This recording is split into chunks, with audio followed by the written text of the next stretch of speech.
You're listening to iFanboy Pick of the Week, episode 963. I am Josh Flanagan. Football in the groin. This is my co-host, Connor Kilpatrick. When we make jokes right before hitting record is when this is all falling apart. I think that's good. I think that brings us in with just something. Good energy. Yeah. And I'm enjoying I'm super Bostonian ensemble for those who can see it at home. Yeah, vanilla nut taps. Extra large ice, pack of parliaments, take a dump. Welcome to iFanboy 2025, 20th year of doing this show, 25th year of doing iFanboy. Dear God, that doesn't get easier to say.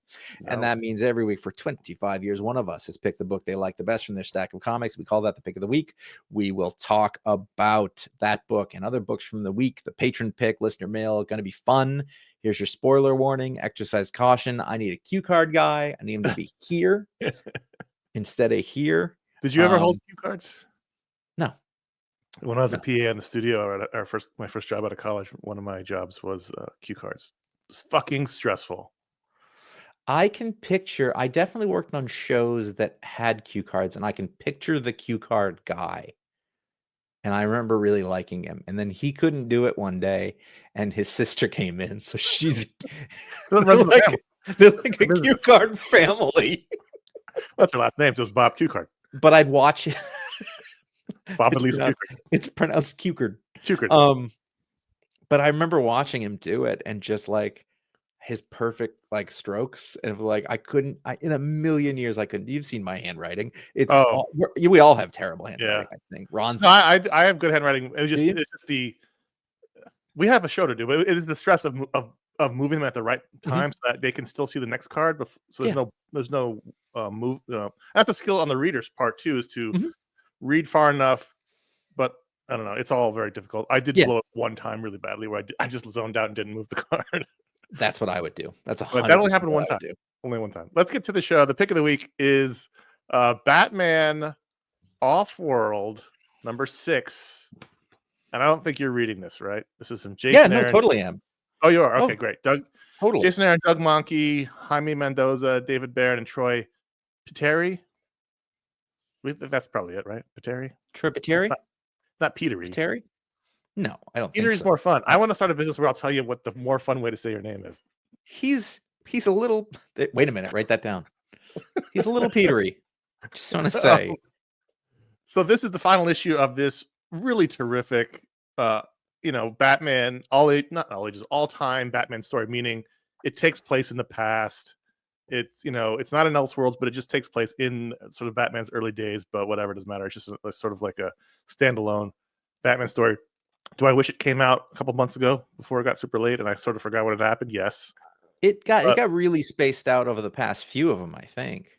Probably.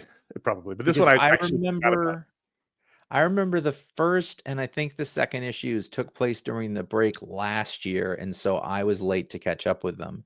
And then it's 6 issues. It took a year, I think. Let's see when Batman Off-World number 5 came out. Batman Off-World number 5 came out in August of 2024. Yeah, so it's been 7 months. That's quite some time. Is that all right? 6 months. Well, all that said, though, it was never. It was. I mean, like, you could be like, "What's going on here?" But pretty quickly, it wasn't so complicated or obtuse that you couldn't be like, "Oh, right, Batman's going after the space bad guys, and there's a chick." And that's the frame of the story, is that early-ish in Batman's career, he has, and I've forgotten why, because issue 1 came out in 2023. He went into space and ended up discovering these slavers. And it's been 6 issues of he got captured and was made a slave briefly. This is very similar to the Superman War World story. And then, escaped and decided to break up this galactic slaving organization with the help of a hot Temerian mercenary type. And my favorite character, the fight bot. What was his name? Punchbot, who was a robot who was designed only to take, for the slaves to practice fighting on, because of course the slaves fought each other as well as did slave stuff.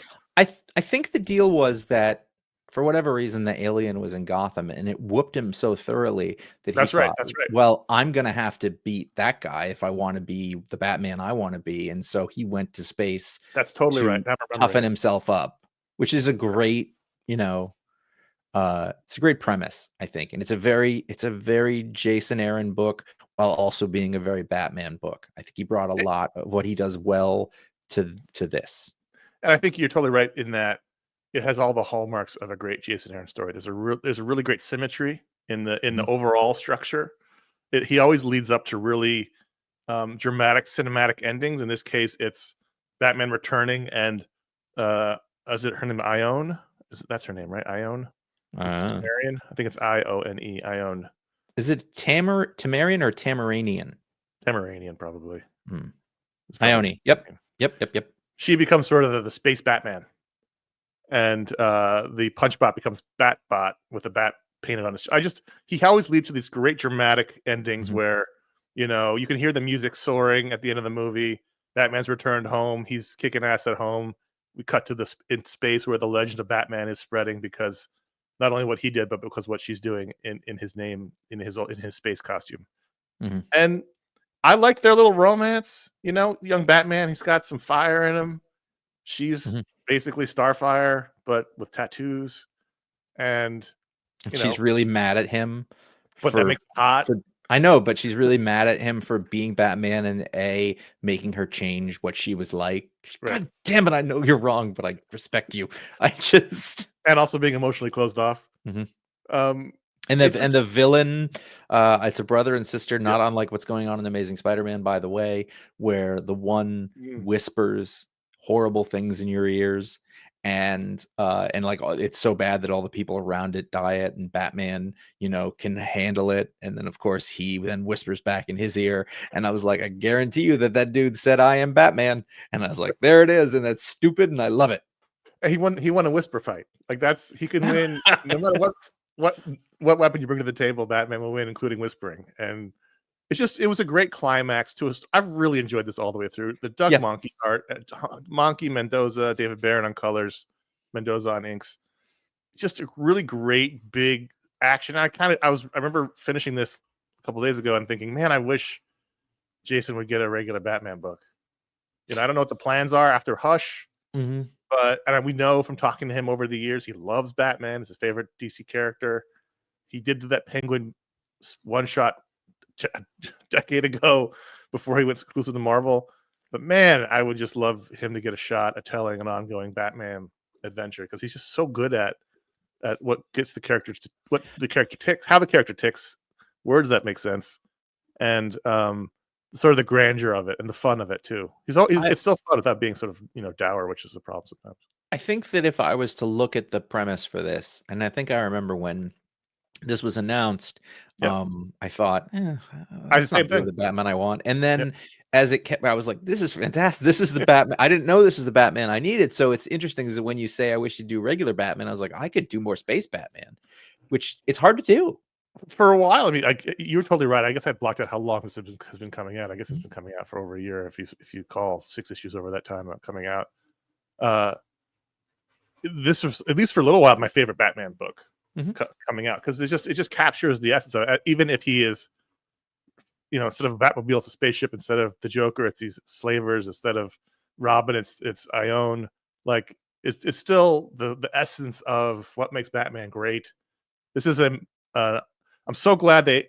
Normally I'll complain about delays, and I probably should have complained more. I didn't even think to look up how long it'd been since the last issue. I just know it was long enough. I kind of forgotten about the book.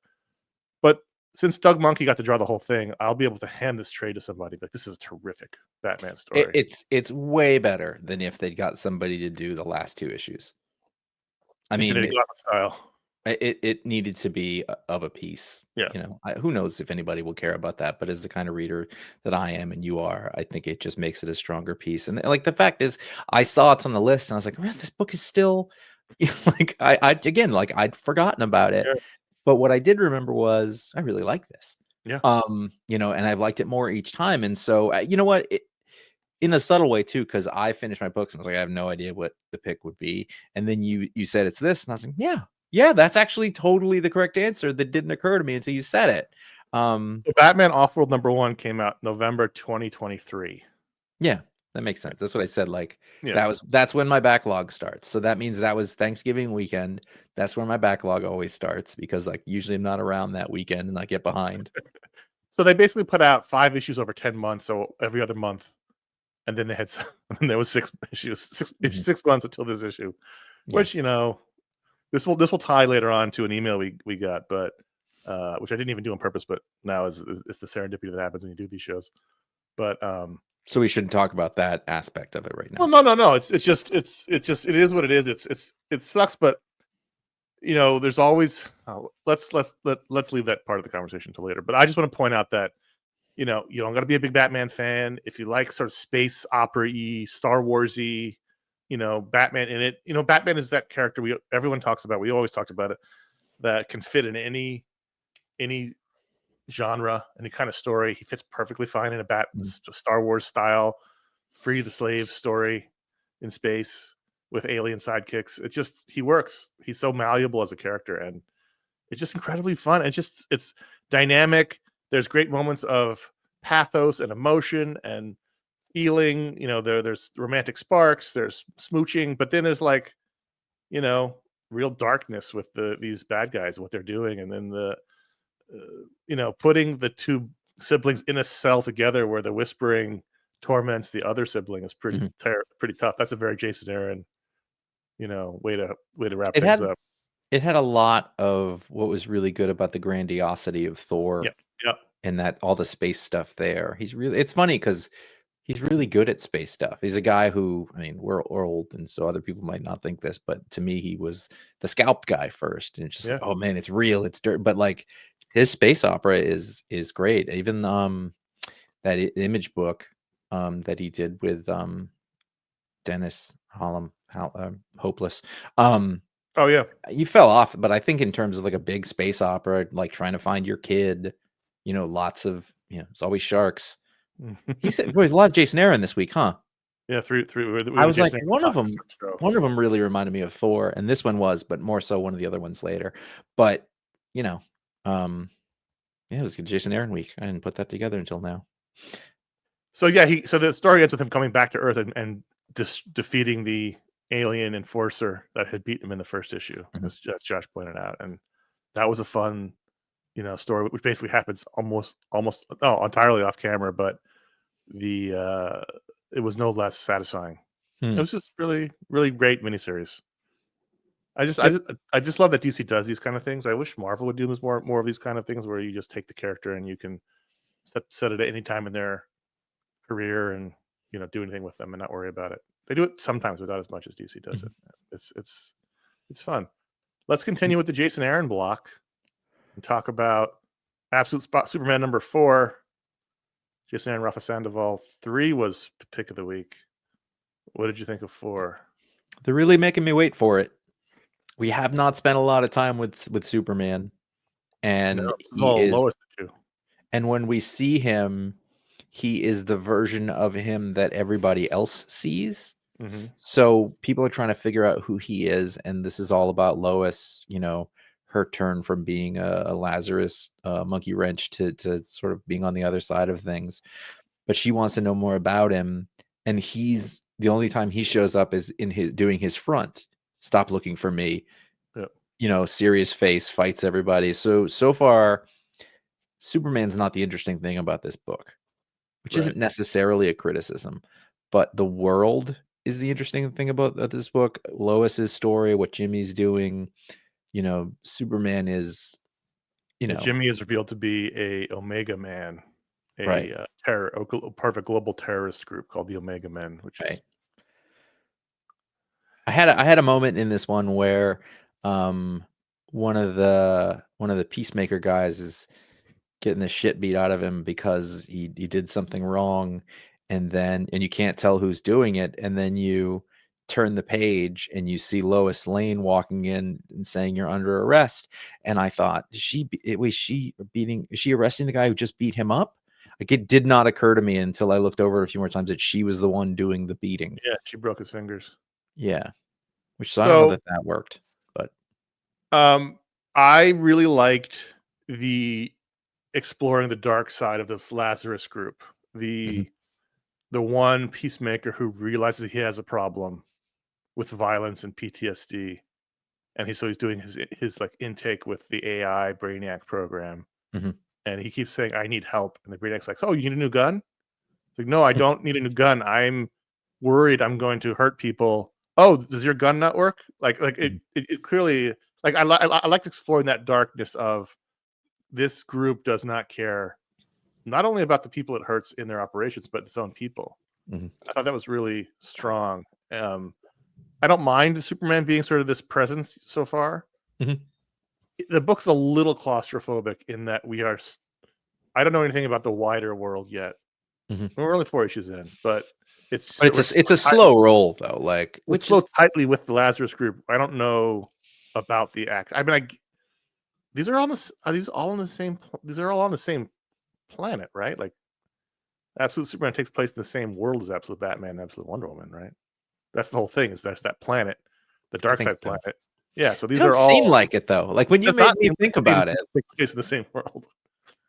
No, it's more like it feels like it's more like it's just because it's called Lazarus, but like the world that this book takes place in feels like one of those sort of feudal worlds where where like the Lazarus group has taken over a chunk of territory. But I was like, that doesn't square with the territory that is over in Batman, which is just Gotham, really. And then whatever city Wonder Woman's taking place in, was it Coast City or something? I don't know. I think they should drop a reference to each other just to reinforce that. Like even if it's just on the news talking about this giant kaiju attack in Coast City or wherever it was. Like they should at least make some, I think, effort because the books feel so different. But they're good books. So I love it. I just can't imagine them being on the same planet. That's all. Yeah. But I like this. I do like this. I do too. Like the more I read it. I do too, and I like it. But I think I have this sort of part where it's Superman on the front, and so I want a Superman book, and it's not quite. And there's nothing wrong with it, but part of me is like, I'm getting that. I'm getting that over in Superman and in action, and it's fine. But I'm a little hankering to be like, I want to see the good Superman, and all I see here is the super, serious freedom fighter Superman, and he's kind of a bummer. Right. So we don't even know enough about him to know if he is a bummer. I know, but we only see him as the bummer is the point. I will say when he did appear and he was standing next to Lois, he's got his like long hair and he looks way younger than her. Yes. I was like, oh teenage Superman with the dumb hair. Like I don't know that he is. I think it's just I don't know if he is. I just think the art makes him look way younger than Lois for whatever reason. But I don't know. I'm this is a slow roll, and I'm liking the pieces more as they are revealed. But it would be nice to sort of expand out a little bit. He did himself a little Tom King / Brian Bendis, with the grids and the different people talking about their experiences. Which is nice. Just to see the influences going around in everybody. It's still number 3, but it's still a strong book, I think. Absolutely. It was something I thought about as pick of the week, but it wasn't. It was Batman all the way. Ulysses Areola is doing a great job coloring. But that wasn't so I could say the name as a joke. I think it wasn't. I actually looked up and I wanted to comment that I think the coloring is great, and then I saw it and I was like, this is going to be tricky. Josh, you deal with that emotionally. We'll take a quick break. We'll come right back with more comics to talk about. All right, so let's move on to our next book, our third Jason Aaron book in a row. It is Namor, number 7. Jason Aaron, Paul Davidson, Alex Linz, Niraj Menon, and Joe E.C. I like this. You've been up and down about this series. I've been I'm a little up and down, but I did like this issue, and I just worry. I always worry that they take these really fun asshole characters and sand the edges off in modern books. That's not happening here. No, that's why I like this issue, because he didn't. But I was worried that it's the modern aesthetic is to make the jerks less jerky. But it's almost like he started off like as more human because he was in the jail and he was just feeling down on Right. himself and like didn't want to do anything. And then this has been, it's almost like bringing the rough edges back, where he had to Right. sort of remember who he was and then the world, who he is, and he can't give up. This one was very like the Thor book, um, Yep. in sort of the reluctant ruler, who does it not because he wants to or likes the power, but because he has to, and he has to sort of remind everybody that like, no, I'm fucking king badass, and none of you are even close. And that's kind of what this was. Yeah, I mean, he's got these 7 armies facing him, and they're like, "You got to give up the throne," and he says, "No, I'm gonna fight you." They're like, "Fight us, all of us?" He's like, "Yeah, I'm gonna fight all of you." And so there's a big fight, and then like we cut to like swords sticking out of his back Mhm. and like spears sticking out of him, and they're like, "Don't you want to give up?" He's like, "No, keep. I'm gonna fight you," and they keep, and he wins. I And really liked the singing part where he just started singing and it goes on for a while. And I was like, well, I've never seen Namor do this. It's hard to put that in a comic book. And, it starts to bring people over, right, and it was, his rich baritone. yeah, but what it sounded like was this. Oh, what's the Morlocks? Yeah. Merlin. So the bad guy in this was Aquaman. It Yeah, was he was, wasn't he? Neptune, but Neptune and looking a lot like Aquaman holding a trident. And so the whole thing is like Neptune caused the collapse of Atlantis into the sea because he was jealous of the other gods who got um their people. He was like, "What do I get? A couple of boats crash sometimes?" I was like, "All I right. mean, not wrong. And in terms of God behavior from that time in the They're context, all he was, jerks." yeah, he totally was. And I thought one was nice is that the Atlanteans who fell in the sea, they were dicks.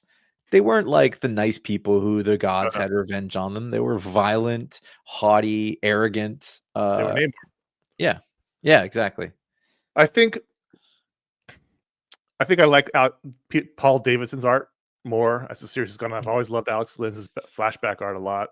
I remember in the beginning saying I kind of wish he had been the artist on the book, and Paul Davidson I was sort of unsure of, but it's a very stylized thing. It's not your standard superhero, Mhm. style. It's not a Marvel style that you'd think of, but it really does work, especially when it gets into the big, Yeah, actiony scenes. I'm looking at the page. Come on, help me out here. Page 28 where he punches Neptune. It's a full page, shot of it. And it's just, everything's exaggerated. There's a great sort of bending to the, sort of circular internal framing with all the different water elements and even the ways the bodies are. Just really great, interesting stuff that I came around on more the more I read it, which is, I think I like it more as it goes on. yeah. I think that the big, huge battles. I think the Paul Davidson art was right for that.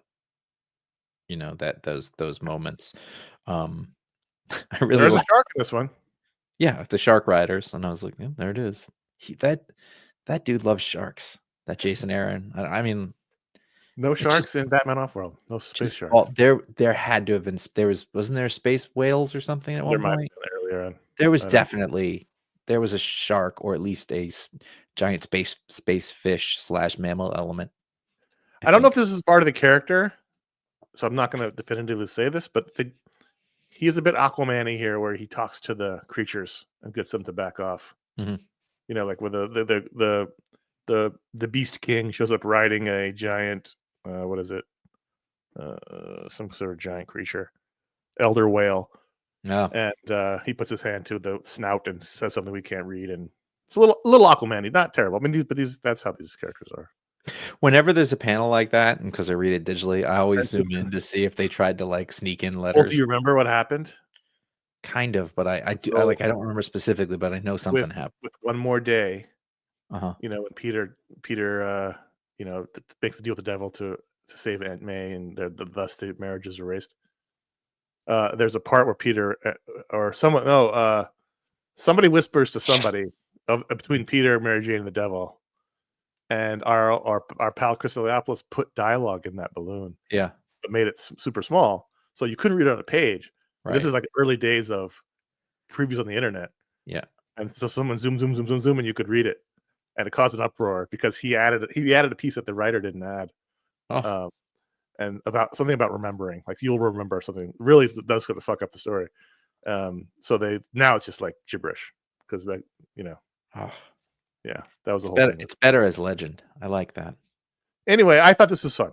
I'm looking forward Yeah. to the final issue where he has smashed the throne. He says no more kings of Atlantis, and we'll see what happens. He has to go back to prison. That was the deal he made when he left prison. Oh yeah. So we'll see what happens. I really enjoyed the Avengers 789 or 23. I did. And I think you really liked the last issue, and I was did. like, I'm not sure. But this one, Good Kang. it was fantastic Kang. It was wonderful Kang. It's quite a burly black cat. I always thought of her as more lithe, but in this one, she's got a much more China pro wrestler vibe. Yeah, she's thick. Everyone's thick in this book. Even Iron Man's thick. Yes, and that actually worked. Like I was like, all right, this is just the artist, so it's fine. Even Iron Man's armor was thick. Did you see that when he first showed up? I was like, geez, like he really seems like he's so big he can't move. But I just love the pairing of stoic Kang with devil may care black cat, where she's chattering motor mouth and he just answers in 1 or 2 word sentences. The whole first sequence where you see him recruit her, where all of his answers are I am, I do, I am.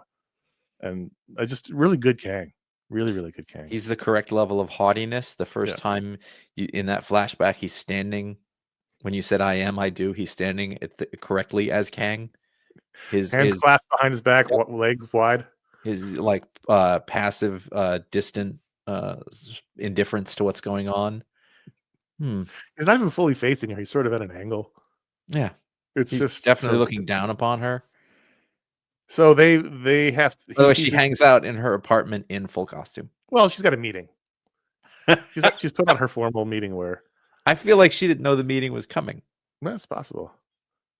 So he had hired her to steal this thing from the collector, and so that's why, as of last issue, she's there, Kang's there, the Avengers are all there. They're all trying to get the same thing, and it's a race to get out of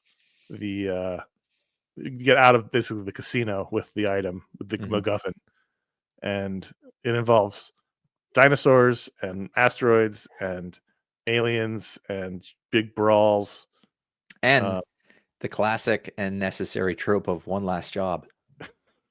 There's one last job with Dad, right? Which was great. Cross. That's what she asked for. Was she would do it if he brought her young in his prime dad in on the heist. I thought that was a really nice, sweet moment. I also really liked the moment where there's one villain they're fighting who manifests your most deep desire, and Tony's like, oh shit, no, and turns out his most deep desire is to be Captain America. Yeah, that was really good. They really managed to pack a lot into this one. It's a very dense issue. There's a lot. I think I thought Gatecrasher was a really fun villain in this, and the way that she was portrayed was real fun. She's from something, I guess Excalibur. I don't know. I never read most of it, but I'd seen like Joy Boy is one of the creepiest villains there is. Oh god, it's a giant baby with psychonetic. It's no good. A giant baby with the leader's head. Yeah, and a floating chair, the really big belly. Then like I don't really know the name Farid Karami all that well, but perfect for this book. That last page with sort of the flotilla of spaceships coming in. Kang's fleet. Yeah, beautiful. Look at it. I was a little dubious in the last issue, but I really have come around on it. I think it's fun. I think it's what it needs to be. Also works well with the script in that it's packed. Yes. It has a lot of energy to it. Look at the flagship. It's got like sort of like minarets on it, and it has all the like the lines are almost like Middle Eastern or Ottoman Empire or whatever. And then the other ones aren't really like there's, like, oh, they're great. These are great designs, like really wonderful design. Like this is one of those things that comic book artists do that they don't get enough credit for, that they, you have to draw an armada of Kangs. All right, well, there are at least 3 excellent designs in this one page that may not repeat, and he just knocked it out of the park. You know, all those little fighters look amazing. They look sort of like World War II fighter planes, but with the, you know, the space modern twist. You get the twin pod cloud car, whatever that one is up there. It's great. And my guess is that most people are not even spending a lot of time looking at this page. Sure, right. Which is a bummer because he's spending a lot. I mean, I don't know how much of this is like copy, paste, rotate in the you know, the tablets, but still, it's like. But even so, it was designed. I mean, yeah, totally. Really it's good. really cool. Yeah, it's great. Enjoying it. Let's take a quick break and talk about how you can help support iFanboy, because we are listener supported like everybody else out there who isn't part of a giant media conglomerate. Our listeners directly support the show by going to patreon.com/iFanboy. When you do that, you become part of a great community of like-minded individuals. There's a great community on Discord and Facebook. You can vote in the Patron Pick. You get a Patron Power, depending on your level of support. You can join the monthly Patron Hangout that we do. We try to make it fun and worthwhile for all of you. At the $10 or higher level, you get an ad-free version of this show that comes out a day early. So you get it on Saturday with no ads, except for this one. Plus, you get access to the iFanboy after show on Sundays. We talk about all the other books that didn't make the rundown. So those are some great benefits, we think. There's a discount if you sign up for 1 year ahead of time. And you can send and receive gift memberships. Go to patreon.com/iFanboy/gift for more information on that. And we thank you very much. Of course, we got a merchandise store. That's where you can find our 20 designs on t-shirts and more. I mean, who doesn't love t-shirts? I'm wearing one. Josh might have one underneath those layers. Every day of my life, I am or have worn a t-shirt. Every day of your life? There's not a lot of instances I don't wear a t-shirt. It's fair. There's always usually one there. Interesting. I even have like special t-shirts that I wear when I go skiing underneath everything. Oh, it's a t-shirt. iFanboy.threadless.com is our t-shirt store. We added 7 new designs at the end of 2025. We got more planned. You can check it out there. Not just on t-shirts. You can get them on mugs and skateboard decks and welcome mats and shower curtains, mugs. I'm just not making it up. These are all real things, but I'm just trying to list them off the top of my head. iFanboy.com/support is our direct donation tip jar. That's where all of the eccentric billionaires, they're out there. Clearly, we're all aware that there are some eccentric billionaires out there, and what they could be better doing with their time is going to iFanboy.com/support and helping us out. I tell you what, better use of their time. I'm saying that somewhere out there's an eccentric billionaire who's thinking, the eccentric billionaire class doesn't have a great name right now. Right. And what I want to do is give you a chance to turn that around. You don't want to be painted with that brush that possibly other eccentric billionaires are shining on you, a light that you may not necessarily find favorable. Let's rehabilitate the eccentric billionaire name and brand by going to iFanboy.com/support, dumping in a comically large amount of money. And, if you want to put out a press release about it to get some points, that's fine. We're okay with that. We'll deal with that. We'll deal with the fallout. That's fair. It's only fair. iFanboy.com/Amazon is our general shopping link for Amazon. And there used to be other links for books there that I think broke. I think the last time I looked, they're not there. So if you are shopping, please check out iFanboy.com/Amazon. Finally, bookshop.org is our partner in book selling. You'll find those links where appropriate, which means at the Booksplode posts, and those orders are fulfilled by local bookstores, your local non-chain bookstore. And we thank you very much for doing that. We appreciate everyone who supports the show. We literally couldn't do any of this without you. That is just the nature of what we do, what podcasts are all about these days. Let's move on to Batman 922 or 157. This is the final issue of the Chip Zdarsky era. Before we move into Hush Part 2 next month or whenever it comes out. Jorge Jimenez and Tony S. Daniels split the art duties this month as Batman defeats the Russian attack on Gotham. He defeats KG Beast. So he defeats all the stuff. Yes, I'm flipping through this, and what I'm seeing here is a caped Captain America with Wolverine claws.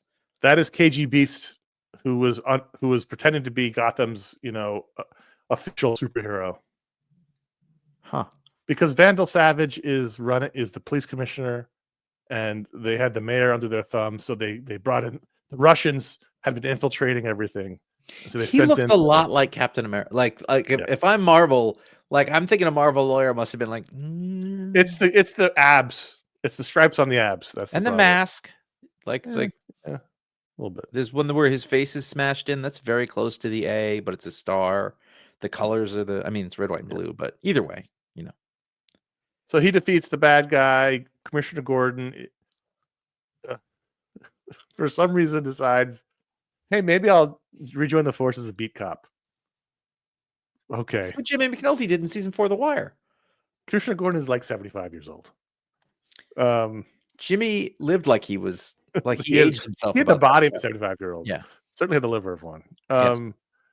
And, they sort of reset the deck here. If you look, Josh, if you're still looking at it, the only real thing that made me raise my eyebrows, if you look on page 27, is that young woman in the car with Bruce is supposed to be Leslie Tompkins, which doesn't make any sense. But the rest of it was fine. I enjoyed it enough. As a resetting of the board before, a new creative team, I thought this was a That's fine Leslie Tompkins? Yeah. That's there's several things wrong with that. Yeah.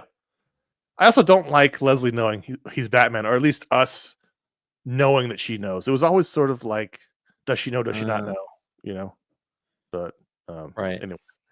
I thought this was a fine issue in terms of resetting the board, and the Jorge Jimenez art every month was great. She's an older black woman, right? No, she's an older woman though. Oh, okay. All right. Yeah. I'm getting mixed up with I'm conflating her with Lucius Fox, I guess. But yes. But she's that's more not, Gordon's age.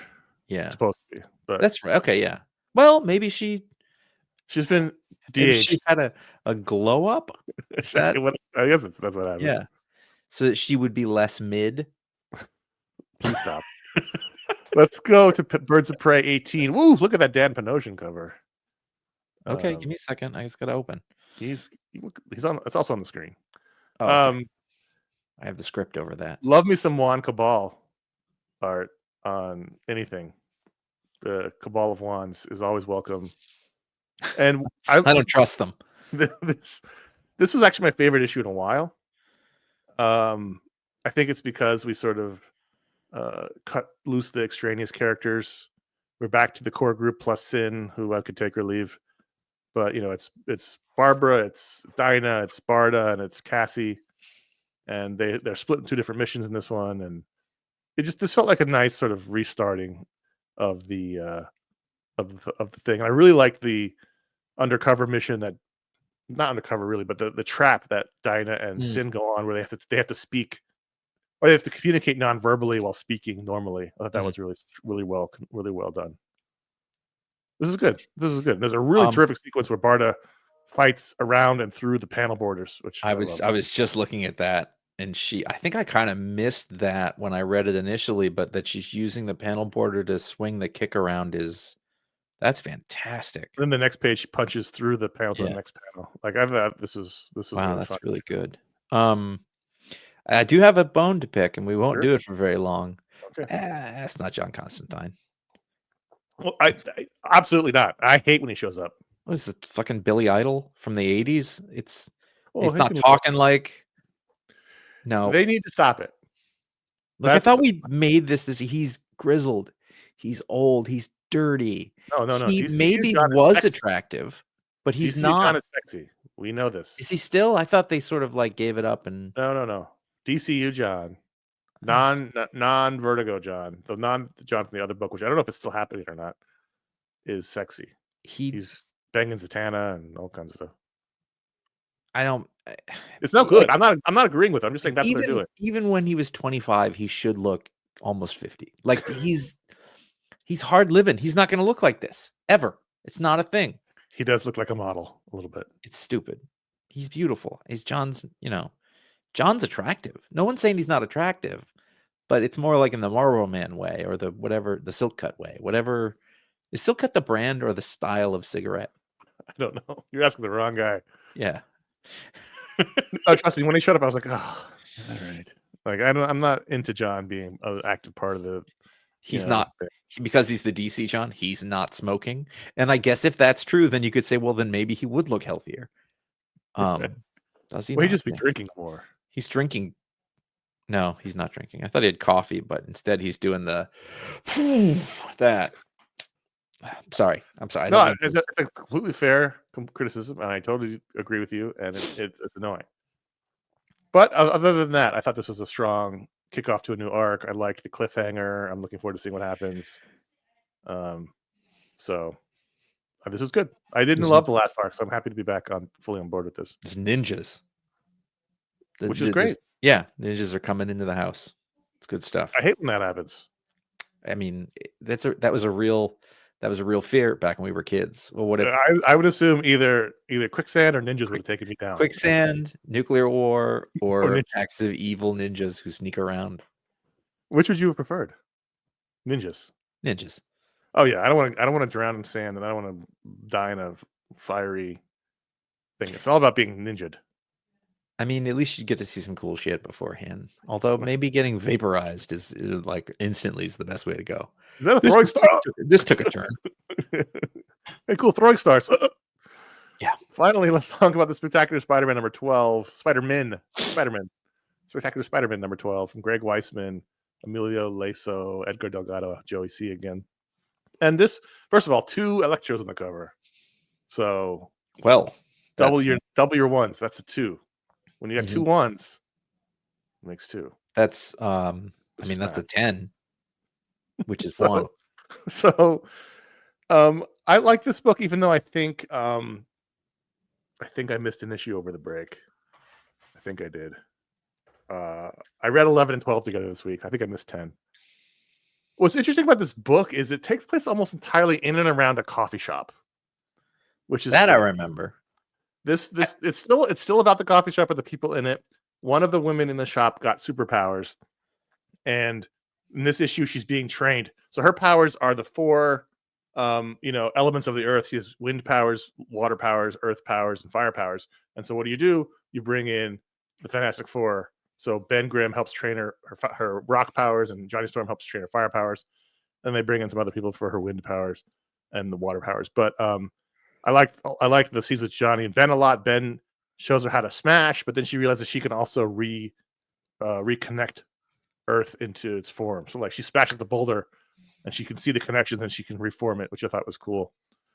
And then what was interesting was the twist it takes is this is all going to her head a little bit. She's getting a bit of an ego on her, a bit of an attitude about being a superhero, and she's sort of lording it over the people at the coffee shop a bit. And so what happens is, like, the Electros show up, Electro, and she goes up to fight them, and in over her head, and she gets reduced to a puddle of water, an electrified puddle of water, and her girlfriend runs out of the coffee shop to see what's going on and steps in it, and maybe she should be dead. I don't know if she's not is or dead, but she certainly gets shocked and collapses onto the ground as the cliffhanger. But I thought this was actually really, really smart and strong. The art isn't as good. Emilio Laso is fine. Totally fine. Does a terrific Ben Grimm.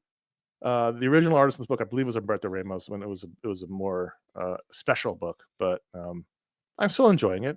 I think Peter and Miles are fun as a team, even though this book features 2 Spider-Men and 2 Electros, all using the same name. But that's fine.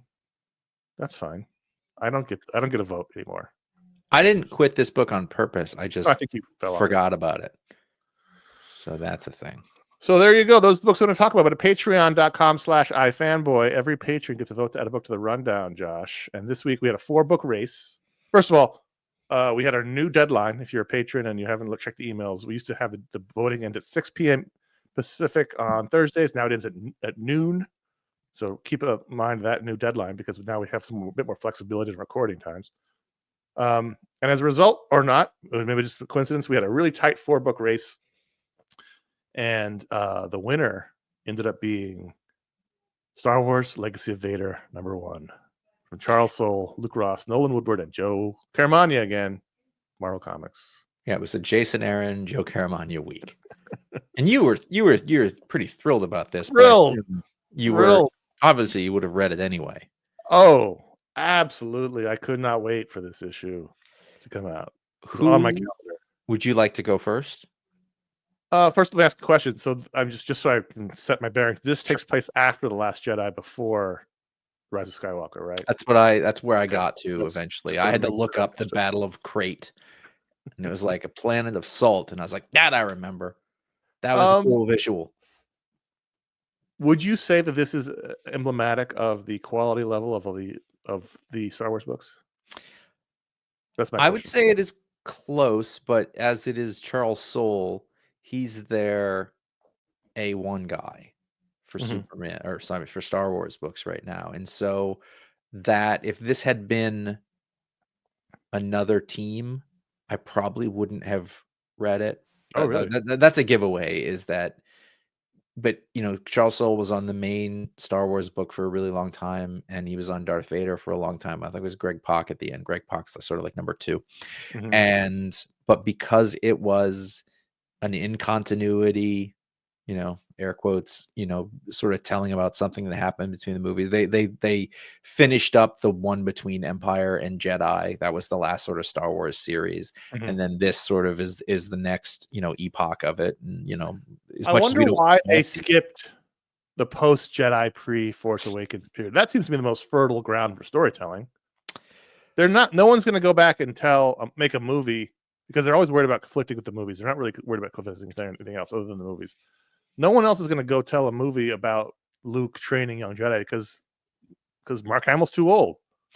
So why I not do those stories? Why not tell I us how the don't New Order came to be? Why not tell us how all these I things don't know happen? that I agree with that. Really? I would, my guess would be that I mean, more fertile that than doing this story in between the movies. I'm saying that would be right, the but most I'm fertile of guessing the options. between Jedi and The Force Awakens, if I was going to do a movie, I would want to keep that pretty open. Whether it's Mark Hamill or not, they got a lot of ways around that now. Yeah, Um, possibly. that's my guess, because this can be less like you have this area, because they're not going to make a movie that takes place between these two, probably.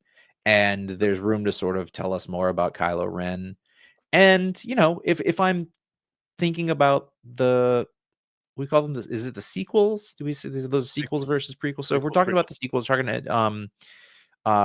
7, 8, 9, I I'm kind of interested in Kylo Ren. I don't know that it was always sort of usable, but there was enough about it that was kind of interesting that made me go, all right, if you've got a guy who did a really good job with Darth Vader and did a pretty good job with Star Wars for a while, I'll give this a shot. It's the Mhm. same creative team. It's the same sort of approach to it.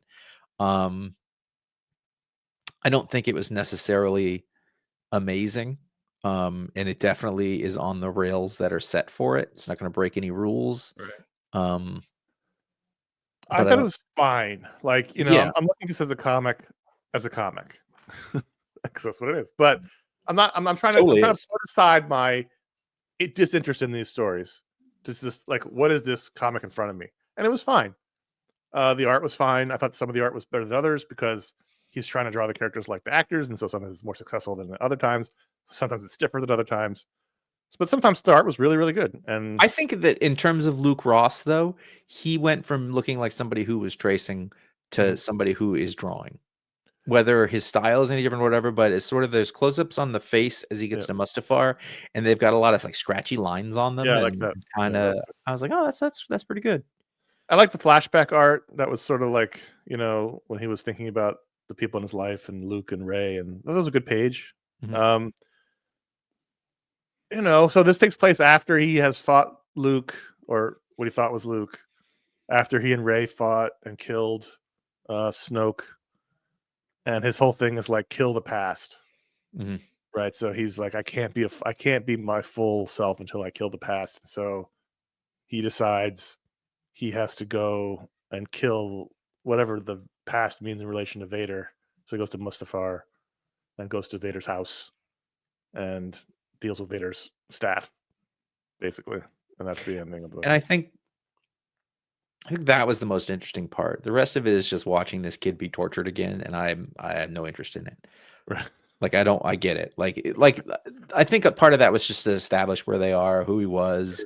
This is what you recognize. Okay, then goes to Mustafar, and that's sort of where the story starts. And that was the That's most about half the book, which was the right, more interesting part. right. Yes. And so this sort of that has been the thing that Charles Soule has done well. They did that whole Rogue Droid Uprising.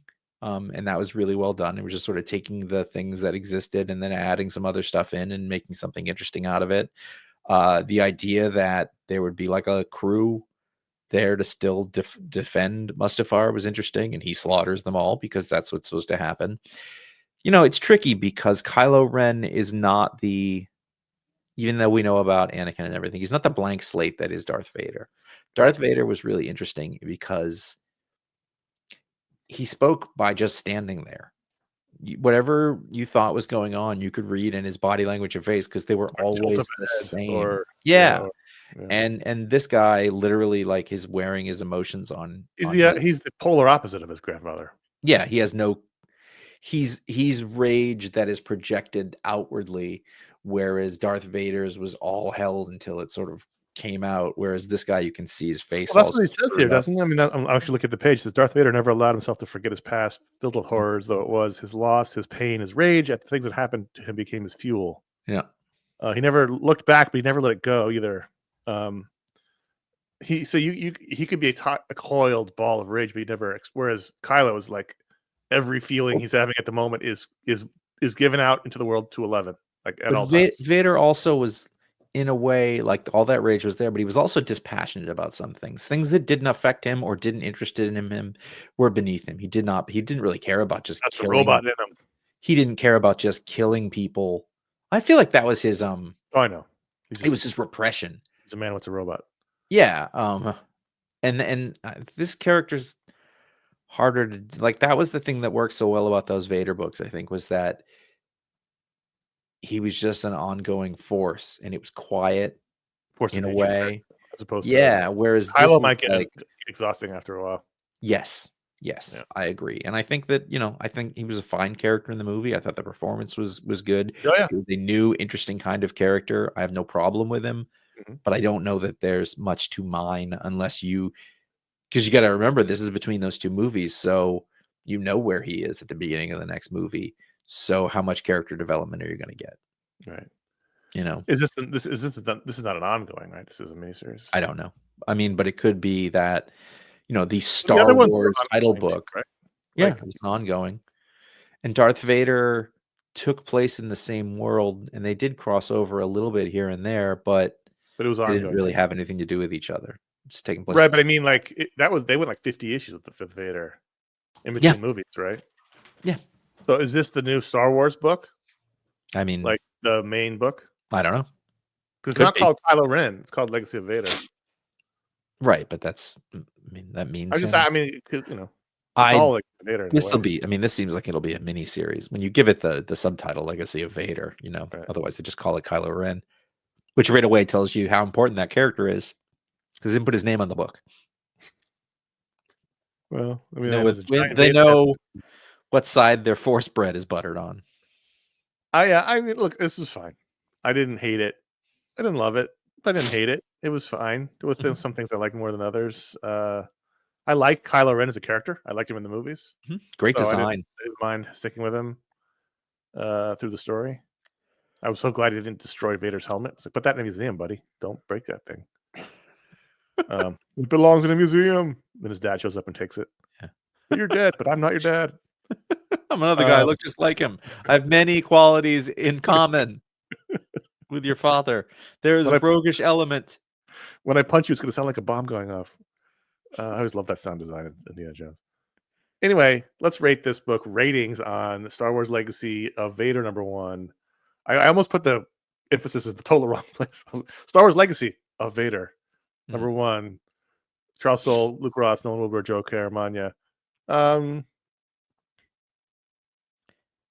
Like a 3 out of 5. I was going to say, by the way, Woodard, not Woodward. It's not the journalist. It's Woodard. Woodard. It's Woodard. Or what you would say if you were from Philadelphia and you had to work on your garden, you would have Woodard it. I think I originally wrote Woodard, and then I was like, that can't be right. So sorry, Joe. No, I was going to say 3, but really I'm at a 2.75. Whoa! I can't believe I rated this higher than you. Yeah, but I think your thinking was the same. It's just like is it dead even? No. Is it what I kind of expected and wanted to get out of it? Yes. I wish it was better, but it wasn't worse than that. Here's what I was thinking. I was originally before we talked about it, I was thinking 2.5 because that's like our straight down the middle rating. Yeah, I wanted a But little it better felt than that. too low. Huh. And so I didn't want to be like, oh, he's just giving the Star Wars book a 2.5 again. We've given like four twos. One of us has given a 2 in the last like 4 shows, and so I didn't want to do that. I don't think that's an us problem. You were going to read this book anyway, weren't you? Yeah, I did. Yeah, absolutely. I was. So and you were. And you I were gonna looked read forward to it because I was like, okay, Charles sold the back on this. I know what I'm going to get. And it was a thing I wanted, and I got that. It's not great, right? But it holds promise. Mm-hmm. I think there's a thing that Charles Soule does really well in this universe, and that is to toe that line exactly. So the second question, which we already answered, is would you have read it anyway? I was a no. You were a yes. Yeah. And are you sticking with it? I'm a no. Yes. And Josh is a yes. Yeah. So that goes to show you how valuable a number rating is. Well, there are things that we like no matter what. Yeah. I read a lot of bad Batman books over the last 5 years that I would have given lots of 2s to, but I keep reading them. That's the way love goes. A lot doesn't even really cover it. So there you go. Patreon.com/iFanboy. Every patron can vote to add a book to the rundown. Voting opens on Wednesday morning, closes on Thursday afternoon. So make sure you get in there and vote. Meanwhile, if you're a patron at the $5 or higher level, you get in a way. You get a superpower live on the show. We call it the patron power. And this week's power goes to Tim Vargulish. Tim's power is that for every person, and he can only do this one time for every person, he can bring back one lost item. One lost thing he can bring back, but only once. So like if you went to him and said, hey... Wait, so you get to pick the item? Yeah, you can say, hey, I missed this thing I used to have. He can bring it back for you, but only one time. So you better make it good. So let me ask you that. I had 2 things pop up immediately. Okay. How are we defining lost? Like, gone, no longer around. Okay. So it's not necessary because I think it's fair to say we both have a bunch of toys that'd be worth quite a lot. Oh, sure. Yeah. Did they come back in the condition they were left in, or have they been, or they withered the age of time? I think it comes back as you last saw it. Okay. Yeah. All right. So here are the 2 things I thought of. Okay. When I was in high school, I had a black and purple Adidas hooded jacket, and I really loved it. And I left it, or it was stolen. But now that I know myself, I totally left it at the basketball court I was at, and it was gone. I really was upset about that. 2, one time I sold a bunch of CD shelves in New York, and then for some reason I parked on Roosevelt Island, and I lost the money. Oh, because that's where I sold them. And I think I put my hand in my pocket, and you then lost the money. Yeah, like right afterwards. Like, you put your hand in your pocket and then you pull it out. It was like $80 in cash. But so you really want that $80 back? I really want that $80 back. That was just, I'm not saying that's the choice I go, but that's what I thought of. So for that's me, one of those really upset about myself moments. So let me throw Tim a curveball here and say something else that you could do is the computer that I had that I all through college and then for a year after college, we had a roof leak and it leaked right into the computer and killed it. I lost all the files in that computer.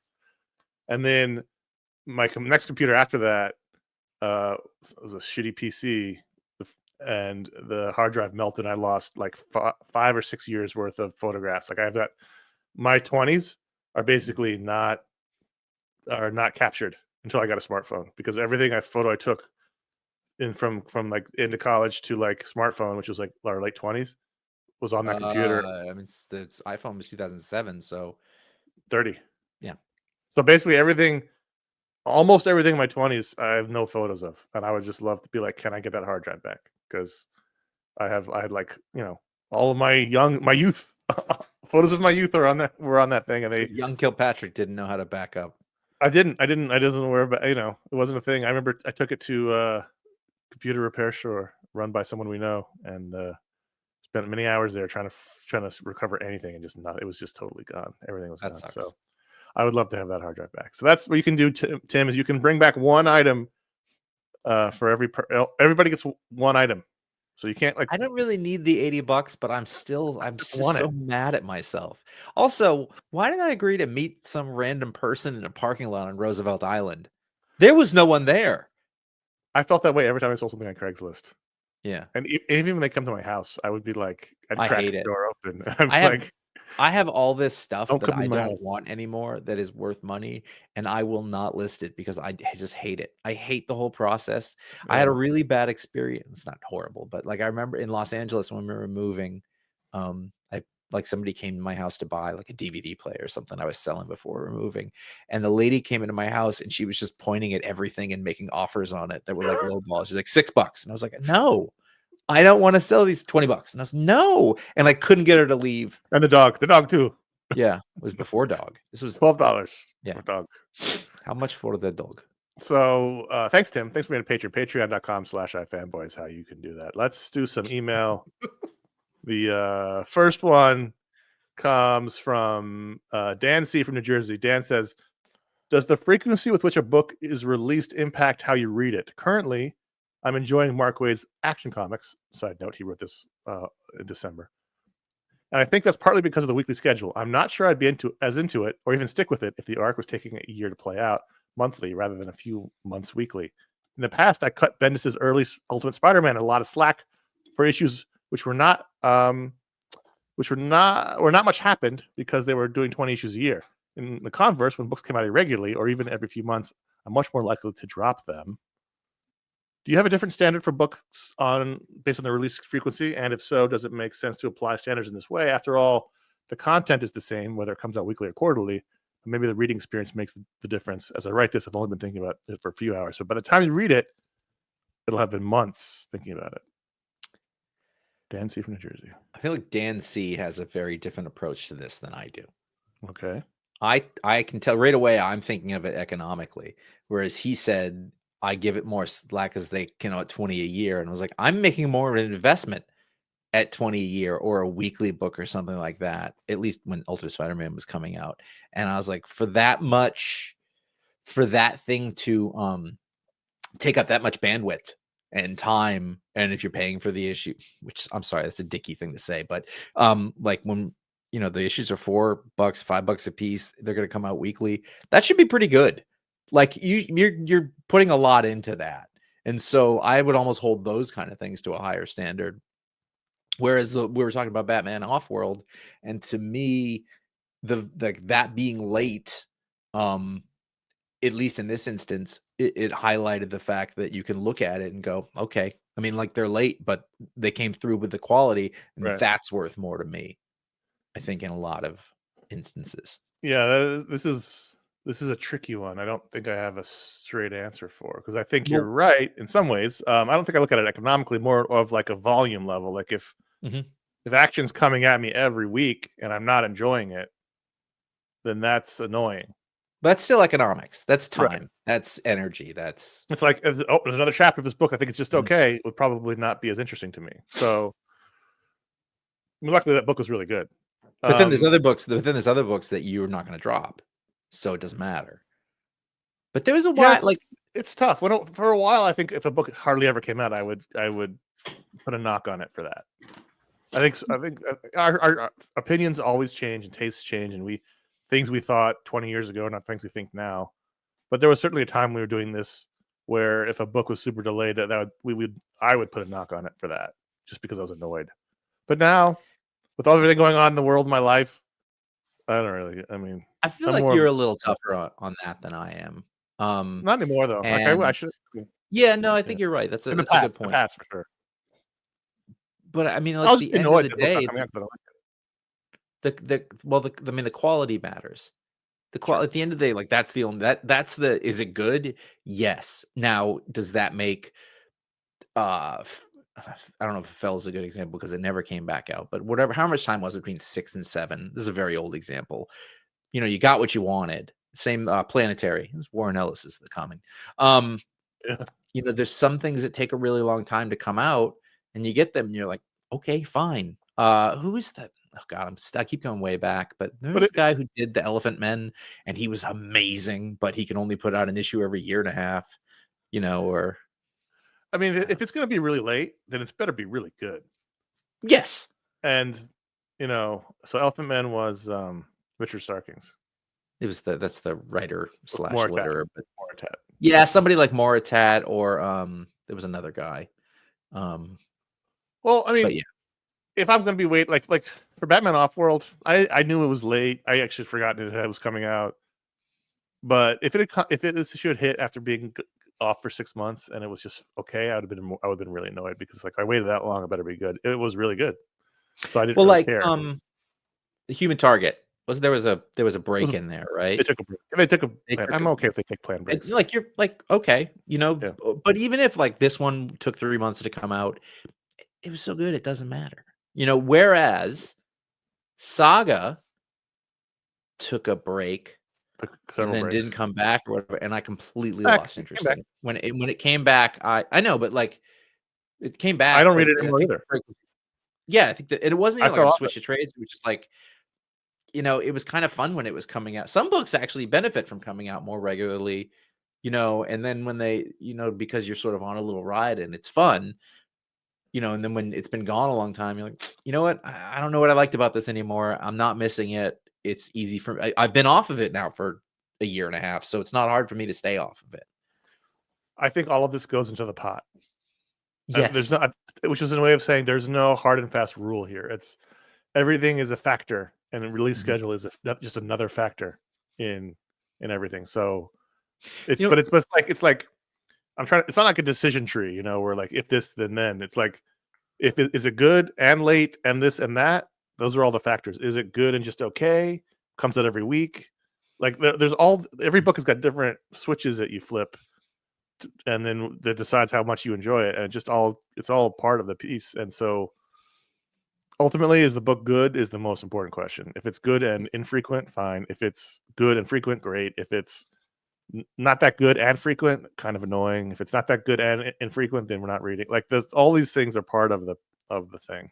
But ultimately, it's about more and more often, when they switch the artist or to something, especially if it's a different style to finish the book, it's such a bummer. I mean, you don't want to use, Infinity Crisis is sort of one of those.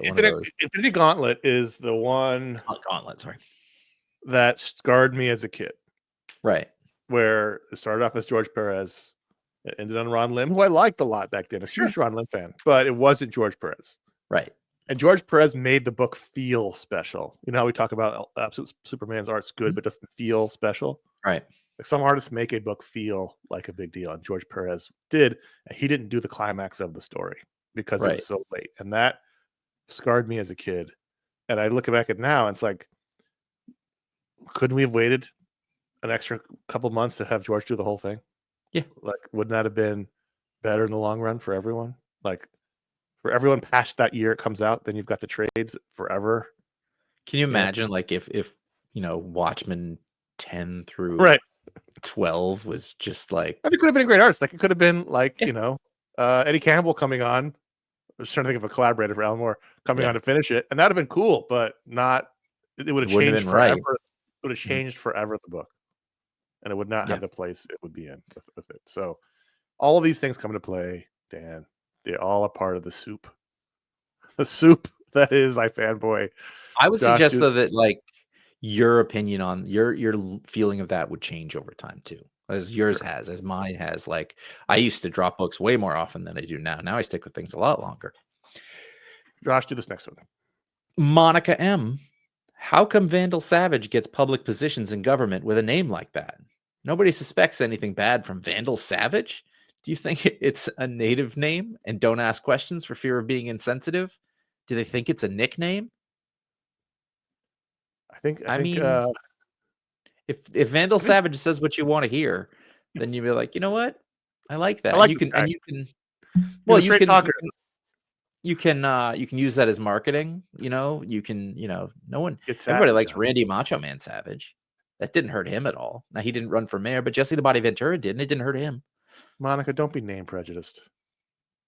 I think his name is the least of his problems. I feel like, I don't know. I mean, I guess he's a villain who people don't know. Does he always use his name? I think like he doesn't. I feel like Like it's he's the always behind the him. scenes guy. Like everyone Mhm. knows the Joker, right? The Joker's not going to get a public position, although he was ambassador to Iran. That is so funny, and it's. I remember even as a kid going, "Is this Or was okay?" he the ambassador up? No, he was Iran's ambassador to the To the United. U.S. That was it was. But I can see that drawing just clear as day in my head. the It big was face, such an evocative drawing. the big smile, and Yep. unmoving from panel to panel as it goes Yep. Joker face, Batman, Joker face, Batman. Oh God, what a book. Jim Aparo. I guess Vandal Savage is someone the regular DCU person doesn't know who he is. That's what I would guess, right? Like Uh-huh. everyone knows who Lex Luthor is. Everybody knows who the Joker is. Everyone knows who like Catwoman is. But Vandal Savage, I feel like is almost someone only the heroes know about. So I guess it would make sense you could get a job as like police commissioner of Gotham City. I bet this is a thing I've come up with in my own head that if you go back through history, maybe he didn't always have the same name. Like it's Well, he sort was a of caveman, changed. so no, he didn't always have the Right. same So name. it always changed and shifted over time. Like I could see him running and he's not running over his name. It's like, Van Sauvage. Like it doesn't. Salvage. Yeah. Like, Salvage. yeah. Now again, I sound like Adrian Brody doing Dali. Salvage. Salvage. Vandar Agd. His original name was Vandar ADG was his last name. Right. So Did the what I'm Crow saying Magnet is, Man have a last name? I don't so his believe name's so. not actually Vandal Savage. It's just one of the Vandar. names. Vandar Dej. Yeah. Like Yeah. like those are two English words. I'm sure that they have some other origin. Sauvage means wild in French. Vandal has probably meant lots of things. I don't know. They come from Latin, whatever. But the name is malleable. So I just Googled strangest. Way too much thought. I just Googled strange, politician names, and I got a website called Strangest Names in American Political History. Let's see what we got here. What about the baseball guy? The judge. Mountain Landis? Yeah, Kennesaw Mountain Landis. That's a great name. And he was a monster, but. So James Polk's postmaster general was named Cave Johnson. It's a great name. Cave Johnson's a good name. This guy, the U.S. Secretary of the Interior and later Supreme Court Justice Lucius Quintus Cincinnatus Lamar. Excellent. New Jersey State Assemblyman in the 1840s. Auxencio Maria Pena Venezuela Hildreth Dixon. a lot going on there. Yeah. Listen, I think the more interesting question is do people know who he is? They must not. Clearly, the regular DC Joe on the street doesn't know who Vandal Savage is. I wouldn't think so. Yeah. Thanks for writing in, Monica and Dan. Patreon. Nope. Contact@ifanboy.com is how they did it. We love hearing from you. We love having you on the show. We love these conversations where we can discuss political names. This is great. I didn't think we would talk about that when we came on today, but here we are. And how we do it is contact@ifanboy.com. Let's plug some shows and get out of here. This coming week, we're going to have our Media Explode. This is one I've both been excited and dreading. The mock SNL draft. We're going to try to draft our strongest SNL casts, me and Josh and Ron, in honor of SNL 50 hitting later this week. Next week after that, our Captain America Brave New World review. Again, somebody from my fanboy. It might just be me on here reviewing it, but somebody will review it. In 3 weeks, will be Josh's Talksploder interview. You have not done it yet, so you're not going to see who it is, but it is booked. It's 90% booked. Okay, so after next week, you can tell us who it is. Sure. After it happens. Yeah. And then in March, hey, we're going to have our Watchmen Chapter 2 review. Whoops. It came out in December, which is like the worst possible time to come out for our purposes. It got lost in the holiday shuffle. Honestly, completely forgot about it. A bunch of people reached out all the same week, oddly enough, and said, hey, where's that Watchmen Chapter 2 review? And I went, oh, shit. You should have told them you just did it 35 minutes ago. I know, but I didn't. I couldn't put it out. So it's going to come out in March after we get through all these other shows. It'll be coming out. We'll be finalizing the Animation Brain Trust with the Watchmen Chapter 2 review. So look for that in March. In the meantime, you can find our library of a whole bunch of shows over at fanboy.com. 20 years of shows. They're all there and wherever podcasts are sold. And never miss a show. Find out what the pick of the week is before the show comes out by following us at iFanboy Comics on Instagram and Threads. at iFanboy.com on Blue Sky. And individually, we are CS Kilpatrick on Instagram and J.A. Flanagan on Instagram. Why don't you write a review? Write a review. Just write a review or leave a star rating. For God's sakes, why don't you? And you become Adam Sandler? Is that what happens? Yeah, I was doing the Hurley boy. Are you wearing shorts? I was just trying to explain. No, I was just trying to explain the Hurley boy to my wife the other day. I was like, he would ask to do something, and then Chris Farley would be very emphatic that you should let him do that. It was a 1 a.m. sketch if ever there was one. Consider writing a review or leaving a star rating on Apple Podcasts, Spotify, wherever you get your podcasts. If you listen on Pocket Casts, you got to be subscribed. Oh. You have to have downloaded a few episodes before you can rate it. Subscribe to youtube.com/iFanboy, where you can watch the video version of this. Oh, hey. Whoa. It's your own problem. Video killed the audio star. And our special edition shows. And you can find an archive of all the old video shows that we did from 2007 to 2012, which is further ago than it sounds when I say it out loud. Finally, join us on the iFanboy After Show, exclusively on Patreon for the patrons, where we will share our thoughts on all the other books that we read this week that we didn't talk about in the show that you just listened to. That's just for some people. It's exclusive. Come join us. That's patreon.com/iFanboy. By the way, that show, in case anyone who's not a patron, it started out as a 5-minute show. Last time was an 18-minute show.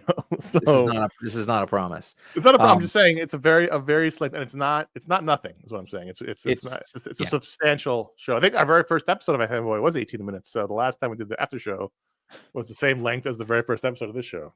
That is $10 a month or higher. Mm-hmm. If you feel like being altruistic, you can donate to the Dream Center in Los Angeles or any other. There's lots of other places. That's one that we donated to. That's dreamcenter.org. They're helping folks on the ground, food, clothing, immediate needs for people who have been displaced by the fires. Thank you for listening, then. This was fun. I enjoyed this. It was like a second, fifth week in a row, kind of, but it was fun. I enjoyed it. There you go. So until next time, I'm Connor. I'm Josh. Bye. Let the boys see you next week. For God's sakes.